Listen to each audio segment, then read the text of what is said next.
मित्रांनो बघू शकताय हाच तो सोन्या बैल। माझी उंची साधारण 6 फूट आहे आणि माझ्या हाईट पेक्षा किती उंच चाललाय बघा बैल। मोजले वजन आम्ही तिकडे इंदापूर गेलो तेव्हा 1200 1250 किलो वजन आहे त्याचं। हा, 1 टनाच्या पुढे। हा, 1 टनाच्या पुढे आणि हाईट 6.5 फूट आहे आणि लांबी 9.4 फूट आहे। तो जो त्याच्या कपाळावर पदक आहे तो 1.5 तोळ्याचं पदक तो सोलापूरला गेलो तेव्हा दिलेलं आहे। चंद्रकांत पाटील आले होते त्यांनी बघितले माझ्या पाठीवर हात थोपटले, म्हणले एवढं चांगला बैल सांभाळाय, चांगली गोष्ट म्हणले, काय अपेक्षा द्यायची वगैरे म्हणले। असं व्हॅल्युएशन केले देत नाही म्हणले। ते 41 लाख सोडून तू वरती काय अपेक्षा असेल तर सांग म्हणले। म्हणलं सर हा जो विनंती केला बैल देत नाही, 41 लाख 41 कोटी रुपये तरी बैल करा देत। आणि ते 1.5 वर्षामध्ये आता आम्ही टोटल तुम्हाला सांगतो 1200 गाय त्याच्याकडनं रेतन करून घेतलेले। तर थोडं तुम्ही पशुवैद्यकीय पूर्ण डॉक्टर असल्यामुळे मला काय काय गोष्टी सांगा। रेतन हे नैसर्गिक पद्धतीचा फायद्याचं का आता सिमेंट्स आले, कशा पद्धतीने बघता तुम्ही? मित्रांनो, या व्हिडिओला लाईक करा व सँडी आणि यादव या चॅनलला सबस्क्राईब करून जी घंटा दिसते ना तिथे क्लिक करा। त्यानंतर ऑलवर नक्की क्लिक करा आणि सगळ्यात पहिल्यांदा व्हिडिओ पहा। नमस्कार मंडळी, सँडी आणि यादव या चॅनलमध्ये स्वागत आहे। मित्रांनो, आपण वेगवेगळे विषय घेत असतो। असाच एक वेगळा विषय मित्रांनो, कर्नाटक असेल, महाराष्ट्र असेल, यामध्ये बैलांची संख्या खूप आहे, पण त्या बैलामध्ये सगळ्यात उंच आणि लांबडा बैल कुठला आज आपण तोच बघणार आहोत। त्याच्यासाठी आलो आहे मी जत, जिल्हा सांगली येथे, आणि गावाचं नाव आहे उमराणी। तर उमराणीत आलो आहे आणि बघूया बैल कसा आहे आणि बऱ्याचशा गोष्टी आपण त्याच्याविषयी जाणूया। चला या माझ्याबरोबर।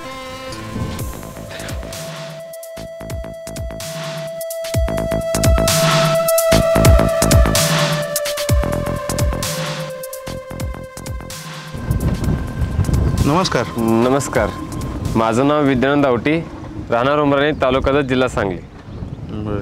चांगली मोठी गाय आहे होय? हो, हिचं नाव रुक्मिणी। रुक्मिणी? हो।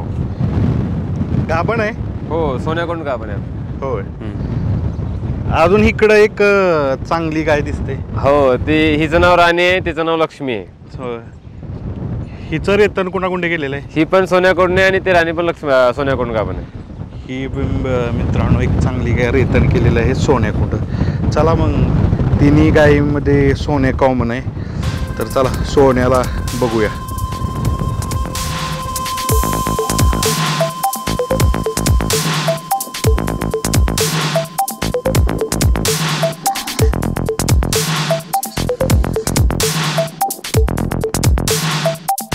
मित्रांनो बघू शकताय हाच तो सोन्या बैल। माझी उंची साधारण 6 फूट आहे आणि माझ्या हाईट पेक्षा किती उंच चाललाय बघा बैल। ह्याच्या शिंगाला तर हातच पोचू शकत नाही, तर एवढा महाग आहे, लांबीलाही तेवढाच महाग आहे बैल। महाराष्ट्रातील सगळ्यात हाईट आणि लांबीला असणारा सोन्या, ह्या सोन्याविषयी अजून माहिती घेऊया आणि बरंच जाणूया त्यांच्या मालकाकडून। बघा मित्रांनो, सोन्या माझ्यासोबत आहेत, सोन्याचा सांभाळ करणारे सोन्याचे मालक। नमस्कार। नमस्कार। नाव सांगितलं आहे, पुन्हा एकदा सांगा तुमचा पेशा काय आणि नाव काय? नमस्कार, माझं नाव विद्यानंद आवटी, राहणार उमराणी, तालुका जत, जिल्हा सांगली। बर, आणि पेशंट काय? डॉक्टर आहे मी, म्हणजे पशुवैद्यकीय सेवा करतो। वा, त्याचा फायदा निश्चित सोन्याच्या संगोपनात होत असेल? हा, 100% होतो। बर, आता ही सोन्याची खरेदी कुठली आहे? खरेदी बळकोटी गाव आहे सोलापूर जिल्ह्यात। त्या गावातनं मी ऑक्टोबर 2022 ला घेतलं होतं। 10 ऑक्टोबर 2022 ला घेऊन आता 2 वर्ष होतील पूर्ण। तर जेव्हा घेतलं मी तेव्हा बैल, तेव्हा 4.5 लाख रुपयाची खरेदी। 4.5 लाख? 4.5 लाख रुपये। नक्की कुठून आणलेला आहे तो? बळकोटी गावातूनच घेतलेला आहे। तो मालिक पण आधी म्हणजे ब्रिडिंगच काम करत होता त्याच्यावर, पण तो जास्त अग्रेसिव्ह असल्यामुळं त्या मालकाने जास्त एवढं मेंटेनन्स केलं नाही। मेंटेनन्स न केल्यामुळे मग त्याला थोडस तब्येत पण खराब होती त्यावेळेस। बरं, मग आम्ही थोडंसं चांगलं, मी डॉक्टर असल्यामुळे थोडं मदत पण झाली त्या बाबतीत, नाही का, जनावर मेंटेनन्स करण्यामध्ये। दुसरी गोष्ट, तो असं जसं आम्ही त्याला सपोर्ट करतोय तो त्याच पद्धतीने आम्हाला पण सपोर्ट करत गेला। खाण्यापिण्यामध्ये म्हणा, स्वभाव शांत घेतला, एकदम शांत झाला तो।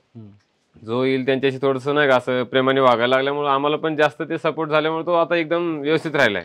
त्याची करेक्ट उंची आणि वजन सांगा पहिल्यांदा। मला म्हणजे असं मोजले वजन आम्ही तिकडे इंदापूर केलो त्यावेळी 1200 किलो वजन आहे त्याचं. हा, 1 टनाच्या पुढं. हा, 1 टनाच्या पुढे आहे आणि हाईट 6.5 फूट आहे आणि लांबी 9.4 फूट आहे. वा, म्हणूनच पहिल्यांदा आपण म्हणतानाच म्हटले की महाराष्ट्राचा लांब आणि उंच बैल कुठला तर सोन्या.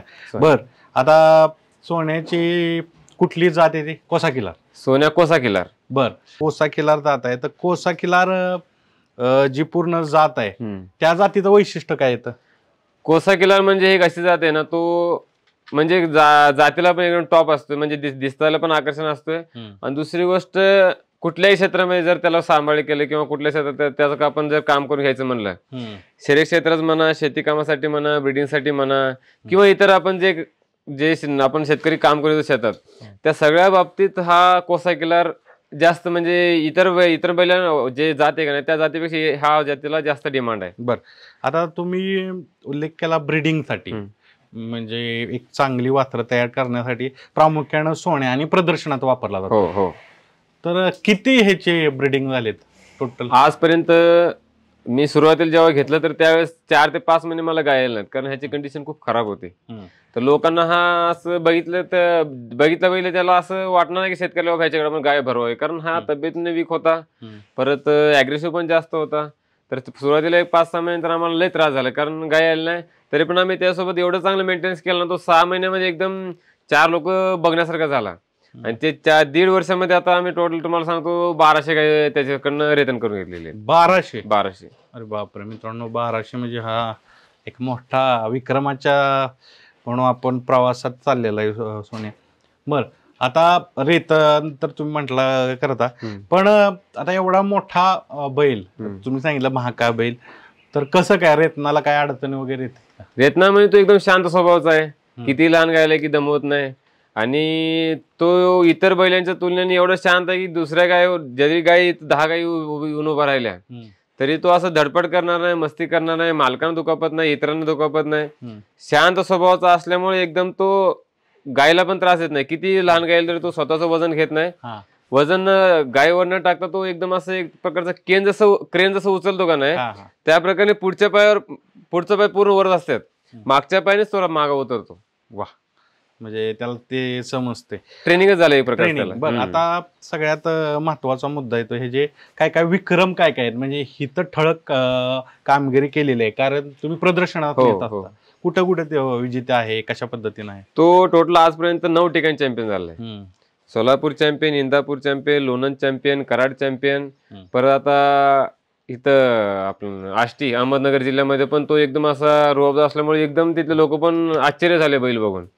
आणि जवळपास तो आजपर्यंत बक्षीसच्या रुपयाने जवळपास 8 ते 9 लाख रुपये बक्षीस जिंकलाय. 8-9 लाख? हा, तो जो त्याच्या कपाळावर पदक आहे तो 1.5 तोळ्याचं पदक तो सोलापूरला गेलो तेव्हा दिलेलं आहे.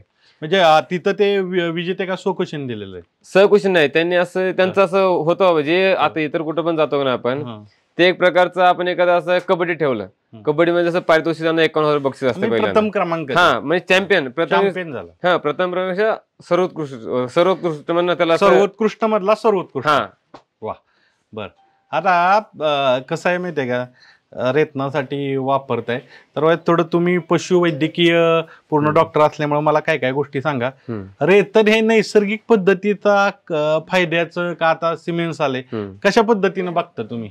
कसं आहे माहितीये का, डॉक्टरच्या म्हणजे जे आपण डॉक्टरच्या नजरेने बघतो तिथे कसं आहे, मी जेव्हा जिथं जे सिमेंट कलेक्शन साठी होतो का नाही त्या ठिकाणी बघितलं तर ते आपले हे जातीवंत जनावर वेगळं, आणि ते आपण वैद्यकीय रूपात जर बघितलं तर आपण दुधाचा रेशो बघतो.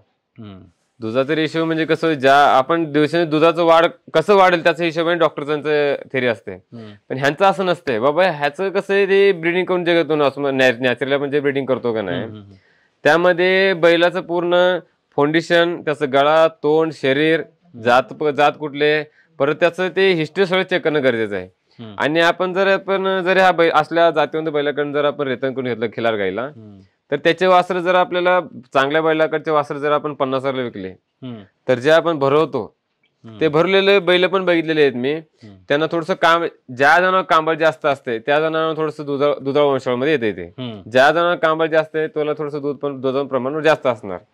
ते म्हणजे शेतकरी काय करतो माहितीये का, जातीवंत जनावर बघतो, ज्यांना कांबळ कमी, ज्यांना कांबळ कमी त्याला 99% दूध पण कमी असणार. जातीय जनावर दूध कमीच असते. जे ज्वारीमध्ये मिक्स मध्ये असते जे खिलार जनावर, तर ते दुधाला जास्त असते. ते डॉक्टरच्या रीत्या बघितलं तर त्या ज्याला दूध जास्त आहे ना त्या जनावरचं दूध त्या जनावरचं शिमे त्यांनी काढलेलं असतात. आता हे सोन्या आहे, सोन्याला जर बाबा 10 लिटर सोन्याच्या वासरांना 10 लिटर दूध देत असेल तर ह्याच्यापासून अजून कुठं कसं वाढतंय हे त्यांचा प्रयत्न असते. पण ह्याच्यामध्ये आपण खिलारमध्ये जे नॅचरल ब्रीडिंग करतो त्यात असं कसं करू शकत नाही आपण. बरं, आता ब्रीडिंग विषय सांगताय तर अजून एक त्या ब्रीडिंगच्या बरोबर एक मुद्दा येतो की ब्रीडिंग द्वारे व्यवसाय ही खूप मोठी आता संधी आली. कारण बैलगाड्यांच्या शर्यती असेल, तसेच अनेक बैलांची खरेदी विक्री होते. सगळ्यात अगोदर सांगा की एक रेतनासाठी तुम्ही किती घेता चार्जेस? मी वेतनासाठी 3000 रुपये दर आहे. आणि जर बाहेरगावचे आले बाबा शेतकरी एक जोर लांबणं आला तर तो कुठतरी असं त्याला थोडस प्रॉब्लेम वाटलं बाबा तर आम्ही त्याला 250 रुपये 500 रुपये कमी करतो. तो 3000 जरी दर दिले आमच्या हातात तर त्याला 500 रुपये रिटर्न देतो आणि म्हणतो बाबा जाताना कुठतरी वेळ भेटला तर कुठतरी जेवण करून जा. कारण कसं ते आम्हाला पण त्याला पण जर बरं वाटतं बाबा एवढं लांब गेलो आपण 500 रुपये कमी केले त्यात आपलं जेवण तरी भागलं. असं 25 रुपये फायनल घेतो बाहेरगावच्या. पण आता मी त्याच्या जोडीला की रेतन व्यवसाय म्हणजे आता खूप सारे चांगले आपण वळू म्हणू रेतनासाठी महाराष्ट्रभर आहेत. तर नवीन कोण येत असेल तर रेतन मध्ये व्यवसाय करायचा असेल तर कशा पद्धतीने बघावं? कारण तुमच्याकडे एक टॉपचा आता महाराष्ट्रभर प्रसिद्ध असणारा सोन आहे. हा, कसं आहे माहितीये का, हे वळू जे सांभाळतो आपण ते इतर म्हणजे जो ज्याला जाणकार आहे बाबा खिलारमध्ये, जो आधीपासून खिलार करतो त्याच्याकडनं शक्य आहे. नवीन माणूस येऊन खिलार बैल करतो म्हणून की सण होणार तो सण नाही करू शकत. काय अडचण येणार? म्हणजे पहिली गोष्ट खिलार अग्रेसिव्ह असणार.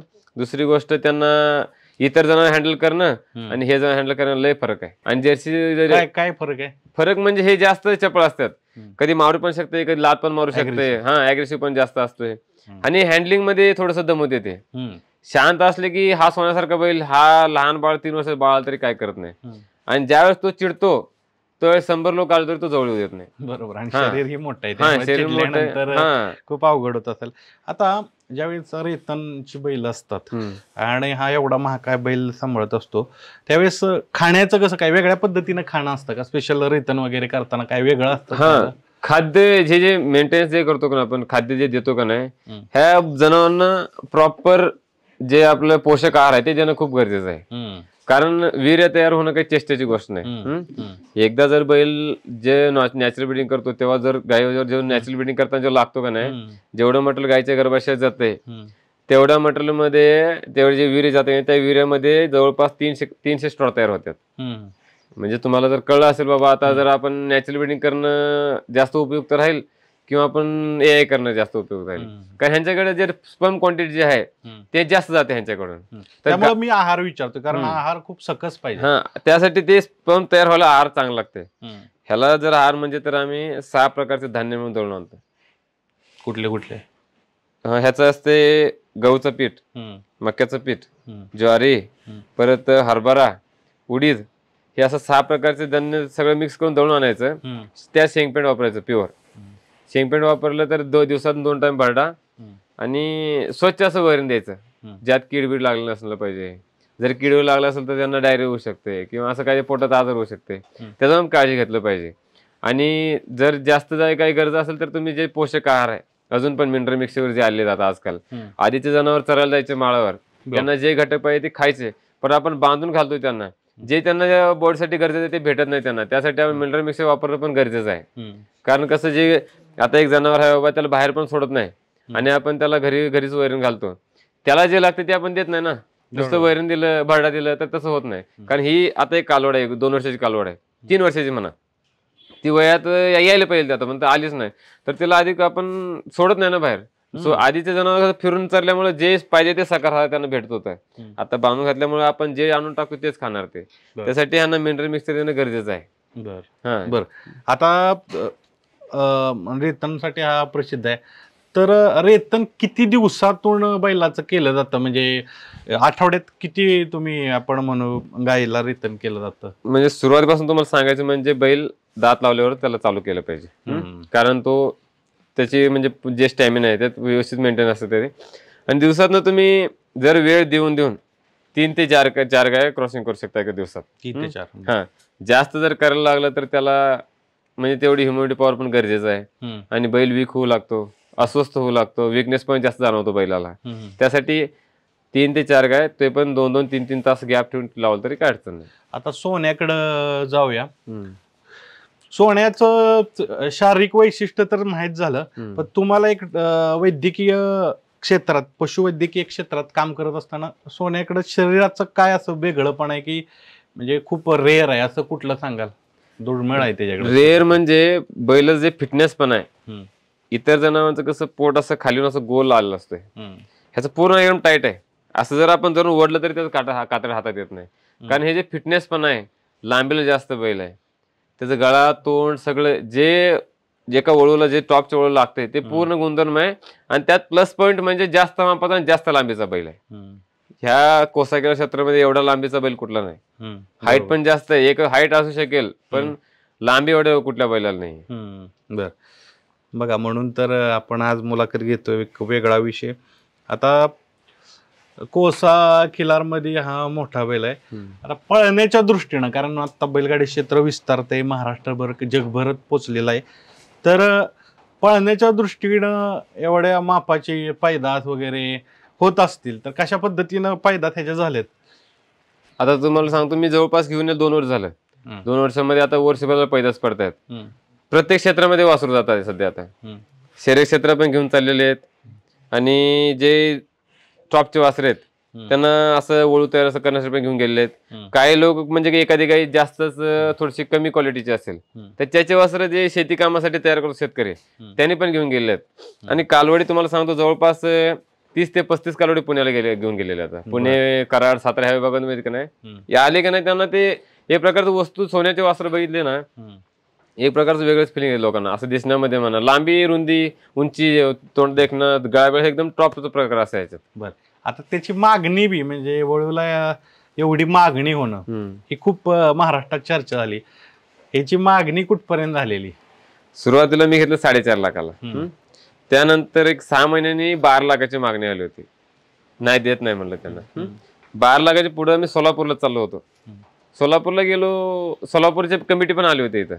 त्यांनी बघितले, त्यांचं बैलाचं पूर्ण एक 10 वैद्यकीय डॉक्टरांनी, पशुवैद्यकीय लोकांनी येऊन त्याचं पूर्ण असं एखाद्या आपण गाडी बघितली त्याचं व्हॅल्युएशन करू शकतो, बरोबर त्या प्रकारे व्हॅल्युएशन केले.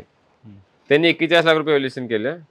41 लाख रुपये व्हॅल्युएशन केल्यावर बैल तिथे घेऊन गेलो. त्यांनी असं पोस्टवर छापलं 41 लाखाला मागणी झाली बैल. 41 लाख रुपये. हा, तिथे गेलो. तिथे गेल्यावर चंद्रकांत पाटील आले होते.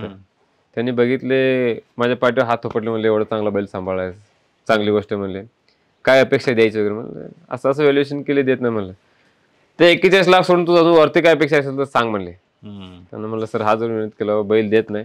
41 लाख 41 कोटी रुपयाला तरी बैल घरातून देत नाही. कारण काय माहितीये का, आता मी का विचारतो म्हणजे वाक्य आहे, मी बोलत असतो मुलाखतीत महाराष्ट्राला माहिती, पैसा देव नाही पण पैसा देवापेक्षा बी कमी नाही. भरपूर काय काय गोष्टी होऊ शकतात. 41 लाखाच्या वरती तुम्हाला अमाऊंट येत असेल तर का द्यायचं नाही? कारण काय सांगा सर. कसं आहे माहितीये का, ते माझ्या वडिलांनी त्याला एक मुलाबाळाच्या प्रमाणे सांभाळलेलं आहे.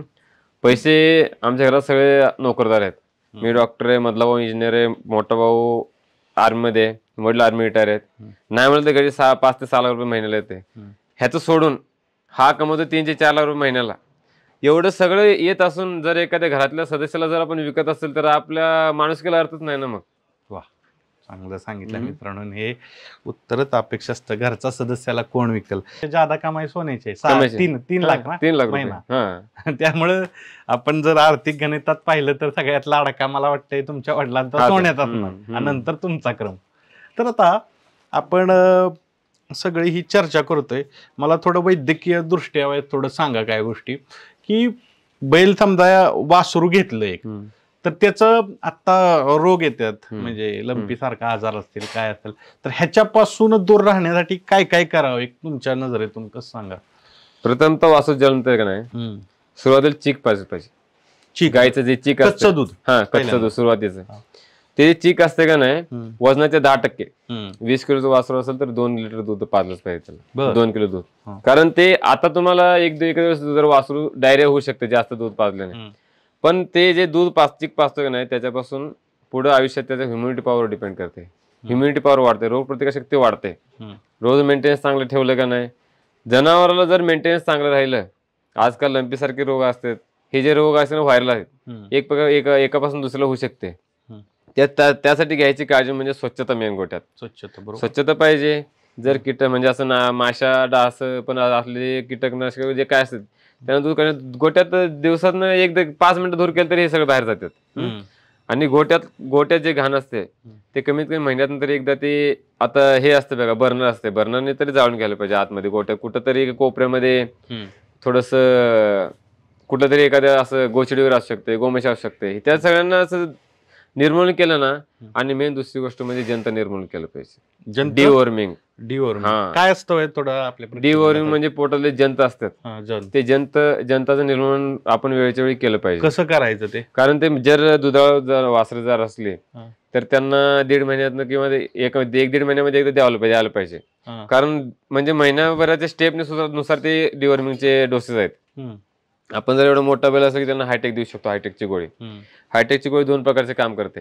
एक म्हणजे पोटाला जंत मारते आणि दुसरं जे स्किनवरती जे त्यात आयुर्मेक्टिन असल्यामुळे स्किनवरती जे काही इन्फेक्शन असेल ते कमी करते. हे आपण जे डिवॉर्मिंगचा फायदा काय तुम्हाला सांगायचं म्हणजे फिमेलमध्ये डायजेशन चांगलं होते, हिटवर टायमिंग हिटवर येतात. म्हणजे जे गाभण काळ जे असते त्याच्यामुळे जर आपण वेळ झाला तर त्याच्यानुसार भाकड काळ जास्त कमी होते. त्याच्यातनं भाकड काळ कमी झाल्यामुळे शेतकऱ्याला फायदा होते. ह्या बैलांचं जर आपण डिवॉर्मिंग केलं तर खाल्लेलं व्यवस्थित पचतंय, जास्त काय असं जे पोषक आहार देतो ते त्याला शरीराला लागते, तब्येत चांगलं वाढवते. हे सगळे प्रकार त्यामध्ये डिवॉर्मिंग मध्ये येते.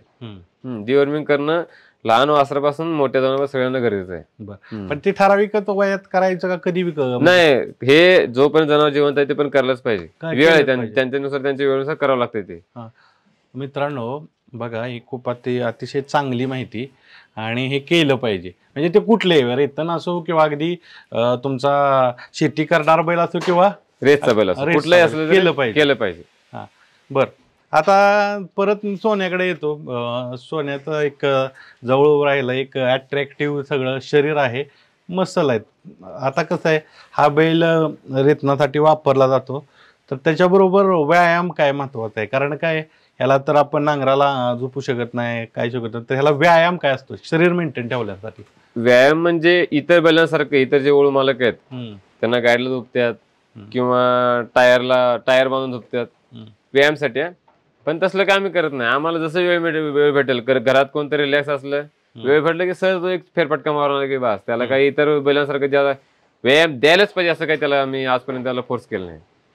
स्वतः इनबिल्ड ते असं जातीवंतपणा असं आहे त्याच्या अंगात, तो कधी आयुष्यात किती चालला तरी मांडी सुटतील, मान मोठा होईल, पण तो पोट अजिबात सोडणार नाही. इतर लोक आम्ही प्रदर्शनाला गेलो म्हणतात बाबा हे ह्याचं असं बरगडे दिसतात. बरगडे नाही तर कट्स आहेत, त्या लोकांना कळत नाही. जे आडवे रेषा आहेत, पट्टे दिसतात नाही, कट्स आहेत त्याचे. लोक म्हणतात त्या बरगडे दिसतात. अरे काय, त्याला कळायला पाहिजे लोकांना. पण तो इतर बैलांना तर कट शिवू शकत नाही, कारण पीटी उषा एकटीच होऊ शकते, दुसरी कोण होऊ शकत नाही. तसं त्या प्रकारे फिटनेस तसं आहे त्याचं. बरोबर, फिटनेस एक वेगळ्या पद्धतीत आहे आणि ते मसल आहेत यांनी सांगितलं. आता जाता जाता काय काय ठळक प्रश्न आणि ते रेतना संबंधित आहेत ते तुम्ही मला सांगाव. रेतन पाळणाऱ्या बैलाचं केल्यानंतर जास्त म्हणजे येणार वासरू पळू शकतं का? आपल्या खिलार जातीवंत एक बैल जर आपण रेतनासाठी वापरला तर तो पुढं जाऊन म्हणजे वासरू वगैरे पळू शकतं? तुमचं काय ऑब्झर्वेशन आहे? कसं आहे माहितीये का, आता जर आपण चुकीचं जर आपण कुठल्या जातीबद्दल एखादं बोललो, आता मी हा कोसा किल्ला सांभाळतोय, गाजरी किल्ल्याबद्दल बोललं तर त्या गाजरी किल्ला जो समोर त्याला राग येणार वळू मालकाला. गाजरी किल्ल्याबद्दल गाजरी किल्ल्यावर कर्नाटकवाल्यांना राग येणार. कसं आहे माहितीये का, कोसा किल्ला जो आहे हे बाबतीत हे चपळपणा म्हणा, आकर्षण, बॉडी फिटनेस, पायात मजबूत, म्हणजे असं एकदम म्हणजे एकदम असं बघितलं ज्याने असं नाग जसा करतो नाग साप, त्या प्रकारचे वासर फक्त कोसा किल्ला क्षेत्रामध्ये येऊ शकतात. तुम्ही कुठल्याही कोसा गट निवडा, तुम्ही शर्यत क्षेत्र तयार करायचं ना तर कोसा क्षेत्र निवडायला पाहिजे. कोसा किल्लारचं तुम्ही सांगितलं म्हणजे काय लाईटली कोसा पण येऊ शकतोय, म्हणजे एकदम कोसा म्हणले की पूर्ण गडद कोसा पण आहे. आता सोनारपाडीचा सोन्या बघता तुम्ही, तो एकदम जातीवंत बैल आहे. बरोबर, त्याला काही गळ्याला थोडंसं कांबळ नाही, काय नाही, फिटनेस बघा त्याचं कसं आहे, त्याचे मांडल्यामध्ये कोसा कलर तुम्ही बघतायच तुम्ही. बर, बरं, आता तुम्ही हे सांगताय, अजून एक थेट प्रश्न आणि मला सांगा, ज्यावेळेस आपण रेतन करत असतो तर गाईचं रेतन कधीपर्यंत करावं, काय कशा पद्धतीनं त्याचं आपण म्हणतो की ह्या टायमिंगला रेतनासाठी योग्य वेळ आहे असं कधी सांगता तुम्ही? कसं आहे माहिती दादा, मेंटेनन्सवर डिपेंड करते. काही कालवडी तुम्हाला सांगतो 16-17 महिन्यात पण गाभण येतात, माझ्यावर येतात. आणि काही गाय तुम्हाला सांगतो 4-6 दिवसापर्यंत पण माझ्यावर येत नाही. हे का मॅटर करते माहितीये का? ह्यांचं मेंटेनन्स व्यवस्थित नसते. मिनरल मिक्सचर न व्यवस्थित, आहार न व्यवस्थित, वैरण पाणी व्यवस्थित नाही, टायमिंगवर ह्यांचं डिवर्मिंग नसते. जर आपण मेंटेनन्स जर चांगलं ठेवलं तर 1.5 वर्ष ते 2 वर्षापर्यंत कालवडी माझ्यावर येतात. हा, आधी माझा आली की डायरेक्ट भरवता डॉक्टरनं बोलवायचं, गर्भाशय तपासणी करायला लावायचं. बरं, तुम्ही खूप महत्वाचं सांगताय, गर्भाशय तपासणी केलीच पाहिजे. हा, त्यातला मग कळतं बाबा युट्रसचं साईज किती आहे आणि आतमध्ये ओव्हरीज साईज कसं आहे. कारण हात टाकला का डॉक्टरलाच कळते बाबा हे काय ऑब्झर्वेशन आहे ना, तर ह्याच्याकडनं भरू शकतो. मग डॉक्टर क्लिअर सांगतात. जर त्या गर्भाशयाचं साईज लहान असेल तर थोडं त्या बाबतीत पण औषध आहेत, ते औषध वापरलं आणि थोडंसं मोडाली मटकी बिटकी असं काय घरगुती आपण उपाय आहेत पण लोकांना माहित नाही. जसे सांगा जसे. हा, जर आपण त्याला जर आता एक 3 ते 4 किलो मोडाली मटकी आणून जर त्यांना थोडस वापरलंय तर फॉस्फरस डिफिशियन्सी असली की जनावरांना तर फॉस्फरस भेटते त्याच्यातून. फॉस्फरस, हा, ते जर आपण चारलं तर त्याच्यामुळे पण जनावर माझा येऊ शकते. आणि जर आपण डॉक्टरला हात न चेक करता डायरेक्ट भरवायला आणलं आणि भरवलं, इथं जर भरवताना जर बैल लागला, माझ्यामध्ये बैल लागणारच. बैल लागला ना ते कालवडीला जास्त त्रास होते. बॉडी ते जे बॉडी युट्रस साईज लहान असल्यामुळं गायला पण त्रास होणार. युट्रसला साईज लहान असली की ते गायचे जे स्त्रीबीज तयार होते ते पण तयार होणं कठीणच आहे. बर, त्यासाठी गर्भाशय मेंटेन असलं गरजेचं आहे. बघा, तुम्ही एक बोलता बोलता मगाशी मुद्दा मांडलेला की पैदास म्हणजे एक ठराविक जी वंशावळ आहे, पण त्या वंशावळीची परत आपण म्हणू पुढची वंशावळ झाली तर काय तुम्ही सांगत इनब्रीडिंग बद्दल? इनब्रीडिंग काय विषय आहे तो पहिल्यांदा कन्सेप्ट सांगा. इनब्रीडिंग काय आहे? इनब्रीडिंग म्हणजे कसं माहितीये का, आता सोन्याकडून एक कालवड झाली, आता ती वयात आली तर ते वासरू ते जे कालवड आहे ते सोन्याकडनं भरवलं तर ते इनब्रीडिंग झालं. किंवा सोन्याच्या जे वासरे खोंड जे जन्मला येते त्याकडनं झालं तर इनब्रीडिंग झालं. कारण रिलेशन होतं एक प्रकारचं. ह्याची मुलगी म्हणजे बाप लेक झाले, चुकीचं होते, पूर्णपणे चुकीचं आहे. ह्याचे जे आपण दुसरी गोष्ट ते ह्याचे खोंड म्हणले, खोंडामध्ये पण इनब्रीडिंग होऊ शकते. त्याचे ह्याचं पण रक्त येणार. आता त्या खोंडाची आई आणि हे दोन्ही मिक्स झाल्यामुळे क्रॉसिंग केल्यामुळे 50-50 गुण त्या पहिल्यामध्ये आले. ह्या कालवडीमध्ये पण गुण आहेत बापाचे, त्या खोंडामध्ये पण गुण आहेत, ते पण इनब्रीडिंग होऊ शकते. त्यासाठी आम्ही काय केलं माहितीये का, एक तिकुंड लाईनचा खोंड, एक सिद्धापूर लाईनचा खोंड. सिद्धापूर लाईनचा जो राजा आहे का नाही ह्याच्यापेक्षा उंचीला जास्त येतो, साधा ते वयाचा आहे. हा फेमस झाला, फक्त फेमस झाला नाही, थोड्या दिवसात ह्याच्यापेक्षा तो मोठा होणार आहे, ह्याच्यापेक्षा जास्त फेमस पण होणार आहे. पण तो सिद्धापूर लाईनचा काय ठेवलं बाबा, उद्या जर ह्याची कालवड जर माझ्यावर आली तर ह्याला न सोडता आपण त्याला सोडू शकतो. आता सांगितलं तुम्ही इनब्रीडिंग, त्याच्या अपोजिट असतं ते म्हणजे आउटब्रीडिंग केलं की नाही काही प्रॉब्लेम नाही. हा, हे रेग्युलर जे आहे. हा, रेग्युलर जे आहे. हा, इनब्रीडिंग म्हणजे रक्ताचं नातं एक खून आहे फक्त. बघा मित्रांनो, इंटरेस्टिंग माहिती. इनब्रीडिंग आणि आउटब्रीडिंग हे खूप वेगळ्या पद्धतीनं आणि एक चांगल्या पद्धतीनं सांगितलं. आता आपण सगळी चर्चा करतोय. आता सोन्याचं म्हणजे काय माहिती आहे का, सोन्याचं तुम्ही वैशिष्ट्य बी सांगितलं की शरीराच्या ह्यानं, पण सोन्याच्या अशा कुठल्या स्वभाव वैशिष्ट्य सांगाल की वेगळा स्वभाव आहे याचा, ह्या गोष्टी की मी बघितलं तर ह्याला माणसागत कळतं किंवा काय, असं काय आलेत का अनुभव? कसं आहे माहितीये का, सोन्याला चिडून काय बोललं चालत नाही. बर, हा, गायला होता तर गाय मला जर चुकून काय ते त्याला असं म्हणला चुकीचं. एकदा जर त्यात गेलो होतो आम्ही, पप्पा एकटे धरून थांबले होते बैलाला, कोणच नव्हते बैलापाशी. तो एकटा येऊन पप्पांना मिठी मारल्यावर तो लगेच त्या जो मिठी मारला त्या माणसाच्या अंगावर धावून गेला. कारण ह्याच्यावरून कळते बाबा ह्यांच्यामध्ये जे मालकाबद्दल भावना असतात, एक प्रकारचं प्रेम असतं का नाही, हे त्या लगेच दिसून येते. साधं कुत्र जरी म्हणलं मालकाला काहीतरी केलं, कुत्र चावलं जाते. का चावलं जाते बाबा, त्या मालकाचा काहीतरी उपकार आहे. हा पण तसंच आहे. ह्याला घरच्या जे आपले जे सोन्याचे जे प्रेमी जे 20 पोरं आहेत आम्ही, ह्यांना सोडून इतर कोणाला आम्ही हात लावू देत नाही. याच्यात बैलांना, ह्या बैला कोणाला हात लावू देत नाही. म्हणजे ते सिक्युरिटी बी महत्वाची आहे. मित्रांनो, सोन्यात नाही म्हणेन मी, महाराष्ट्रातील जे कोणीही लहानापासून जो बैल तयार करतात त्यांच्यासाठी तो एक हृदयाचा एक आपण म्हणू हृदयाचाच विषय आहे. जाता जाता शेवटचा प्रश्न, रेतन आपण सांगितले की रेतन करण्यासाठी कशा पद्धतीनं सुरुवात करावी, पण जे तरुण पिढी आहे त्यांनी कसं बघावं ह्या व्यवसायाकडं? तरुण पिढी म्हणजे कसं आहे माहितीये का, खिलार एक सांभाळलं पाहिजे घरी. इतर तुम्ही HF 10 पाळा, पण एक गोष्ट अशी आहे बाबा की खिलार गोट्या जर एक असली का नाही, 10 लोक ते HF गाय बनण्यापेक्षा ते एका खिलारकडे 10 लोक बघणार. आणि हे की आता इंटरेस्ट कसं वाढलं म्हणजे शर्यत बंदी उठली ना. आता तुम्हाला सांगतो, पोरं कॉलेजला दांडी बांधून रेस बघायला जातात. डोंगरावर एवढं उपाशी राहतात, त्यांना खायला प्यायला तर काही भेटत नाही, तरी पण ते घरात पोरग 10 मिनिटं जेवणाला वेळ झाला तरी भांडणं काढणार पोरग. आज त्या डोंगरावर जाऊन 2-2, 3-3 तास वेळ झाला तरी तो पोरग एवढं सहन करू शकतो. म्हणजे त्या पोरला बाबा खिलारमध्ये आवड आलेली आहे. शरीर क्षेत्रामध्ये खिलार जे पळतं की नाही त्या बाबतीत त्याला काहीतरी आदर्श आहे. मी त्या काय बघितल्याशिवाय जात नाहीत पोरं अक्षरशः. बरोबर.